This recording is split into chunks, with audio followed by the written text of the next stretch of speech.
Queridos irmãos e irmãs em Cristo, Jesus Cristo nosso Senhor. Na última sexta-feira tivemos uma solenidade de extrema importância na nossa igreja. Celebramos São Pedro e São Paulo.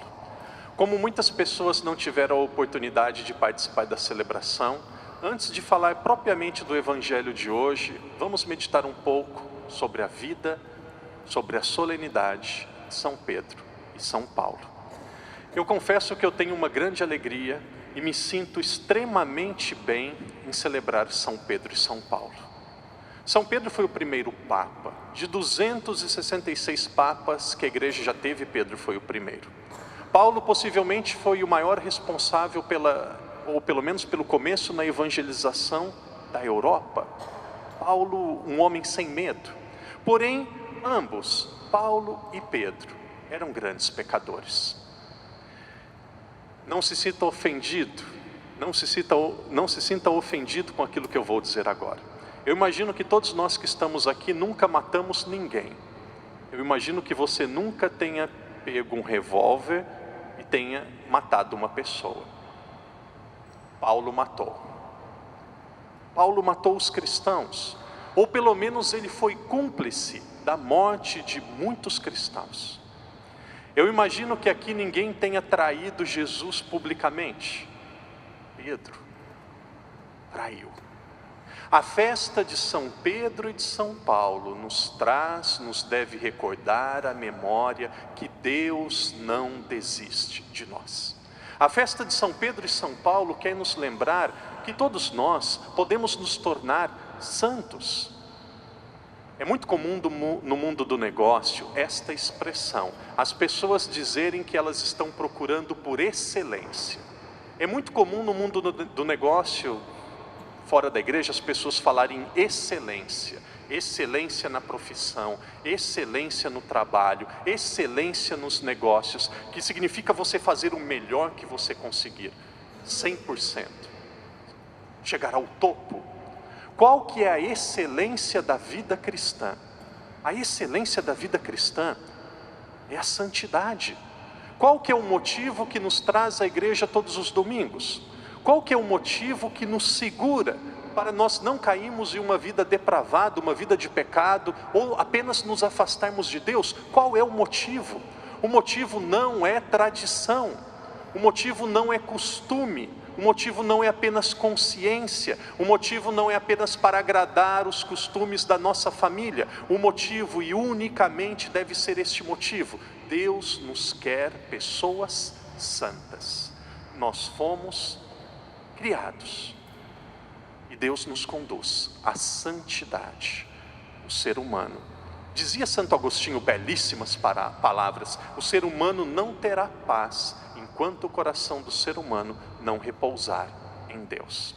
Porém, aqui entra Satanás com uma estratégia muito sutil, dizendo a cada um de nós: santidade é coisa do passado, ou santidade é coisa impossível, que eu sou pecador, santidade é coisa só para poucos. Existem muitos santos, a maioria dos santos da igreja, eles não estão nos altares.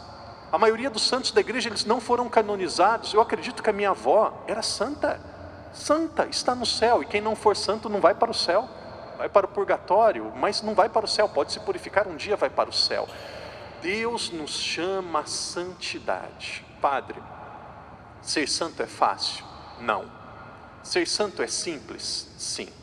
Se você quiser, existe uma diferença entre fácil e simples. Simples é algo que nós podemos entender sem grandes dificuldades. Agora, difícil é algo que nós não faremos com muita facilidade. Se você quiser ser santo, 4 conselhos muito práticos, 4 dicas que, se você levar a bom termo, você alcançará a excelência da vida cristã, que é a santidade.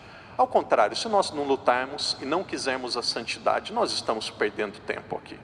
Nós estamos apenas ouvindo um padre brasileiro falar e ocupando o banco da igreja. Existe um motivo que nos traz à igreja: a santidade. Fora disso, nada deve mover o nosso coração. Primeiro motivo, se nós queremos ser santos, na última ceia, nós temos os dois seminaristas aqui um dia, com a graça de Deus, serão padre. Na última ceia, Jesus sabia que nós iríamos pecar. Jesus sabia que nós seríamos fracos. Jesus saberia que nós teríamos problemas, tentações e cometeríamos muitos erros. Jesus, na sua infinita sabedoria, criatividade, bondade, misericórdia, criou algo chamado sacerdócio. O sacerdócio é o maior fruto do coração de Jesus eucarístico. Na última ceia, Jesus inventou, criou, instituiu o sacerdócio. Para quê? Para que quando nós errarmos, nós tivéssemos uma segunda chance. Eu já falei aqui infinitas vezes, a beleza da confissão é: Deus conhece a nossa vida a partir da nossa última confissão. Seria bom se nós não pecássemos, mas se nós pecarmos, Deus não desiste de cada um de nós. Nós celebramos na última sexta-feira um assassino e um traidor. Por quê? Porque eles souberam perdoar a eles mesmos. Se você quer ser santo, se você quer ser um bom católico, um grande católico, primeiramente, não seja orgulhoso. Não seja orgulhoso. Seja simples. Perdoe a si mesmo. Uma pessoa disse essa semana: padre, em aconselhamento, padre, existem muitos pontos negros na minha vida. Eu não posso ser santo, eu não posso ser santa. E a pessoa disse: padre, esses pontos negros me afastam da santidade. Eu perguntei: você já confessou esses pontos negros? Já, claro, mas eu não esqueço. Independente se você esquece ou não esquece, os pecados que foram perdoados, eles não existem mais. Quer ser santo? Primeira dica: se perdoe e busque a misericórdia de Deus. Busque a misericórdia de Deus. O problema não é errar, o problema é ficar no erro. Segundo conselho para aqueles que querem ser santos. Segundo conselho para aqueles que querem viver uma vida conforme a vontade de Deus. E nós já ouvimos isso muitas vezes. Amar a Deus, amar ao próximo e amar a nossa missão. Amar a Deus e ao próximo nós sabemos tranquilamente o que significa. Mas o que nós podemos entender com amar a nossa missão? Existem coisas que neste mundo que só você pode fazer. Existem coisas neste mundo que só você pode fazer. Por exemplo, missa de hoje às 11 da manhã na igreja da Sé. Só o padre Daniel poderia celebrar. Por quê? Porque o padre André está de folga, o padre Peter foi para Taipa, o padre Lau está de férias daqui, o bispo já teve missa antes. Quem mais que vai celebrar? Os seminaristas ainda não podem celebrar missa, só eu. Então o que eu posso fazer? Preparar bem durante a semana, rezar, fazer uma homilia decente e dar o meu melhor aqui. Isso significa santidade. O que eu posso fazer, só eu posso fazer, eu vou fazer bem. Você tem quantos pais e quantas mães? Cuide bem deles. Cuide bem deles. Quantas mães o seu filho ou a sua filha tem? Uma. Seja a melhor mãe do mundo. Quantas esposas o seu marido tem? Padre, espero que seja só uma. Possivelmente é só uma, Deus queira que seja só uma. Seja uma boa esposa, seja um bom esposo. Não invente, não complique a vida. Santidade é algo simples e muito prático. A mesma pessoa que me procurou durante a semana me dizia também aconselhamento: padre, eu fui batizado há pouco tempo, parece que o meu coração está com fogo por Deus. Eu preciso fazer adoração ao Santíssimo todos os dias, 1 hora. Eu preciso participar da missa todos os dias. Eu sei pintar, então o que eu mais gosto é de pintar. E ela mostrava as pinturas, e pinturas belíssimas. Padre, eu quero a minha vida toda para Deus. Eu fiquei encantado e eu perguntei a ela: você já é casada? É, padre, aqui está um problema. Já? E o seu marido? Padre, aquele lá é uma cruz, padre. E como que está a comunicação entre vocês? Você sabe como que é, né, pai?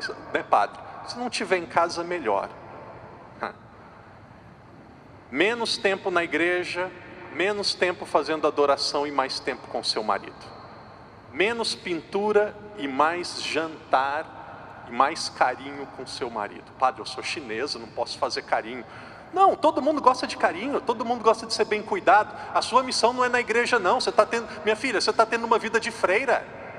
Você não é freira não, deixa que aqui eu cuido da igreja. Você cuida primeiramente da sua família. Existem algumas coisas que só nós podemos fazer. Faça bem, faça bem. No trabalho, o que adianta uma pessoa ficar rica, ter terras, bens, apartamentos e ser um ladrão, um bandido, roubar, passar os outros para trás? Infelizmente o mundo do trabalho parece que é uma pessoa querendo engolir a outra, parece que é uma pessoa querendo ter mais vantagens do que as outras. Tem algumas coisas que nós não podemos mudar, nós não somos o salvador do mundo, mas não, olha aqui para mim agora, principalmente aqueles que estão no mundo do trabalho, não se venda, não se venda. Eu assistindo alguns vídeos no Brasil, um rapaz adolescente dizia assim: todo mundo tem o seu preço. E ele saía na rua e falava para os homens: se você beijar outro homem eu te dou R$2.000. Ô louco, eu beijar outro homem? De jeito nenhum, eu nunca vou fazer isso, eu sou macho. Te dou 150 mil. Ah, 150 talvez. Ia lá e fazia. E aí chegava para uma mulher e falava: olha, se você for prostituta um dia eu te dou R$4.000. De jeito nenhum, eu nunca vou ser prostituta. Te dou 150 mil. Deixa eu pensar. Exemplos que não servem para a nossa vida, ninguém faria isso. O que o padre quer dizer é o seguinte: não se venda, não se venda, não se corrompa. Padre, mas e os outros? Os outros não importam. Eu quero viver uma vida correta. Isso se chama santidade.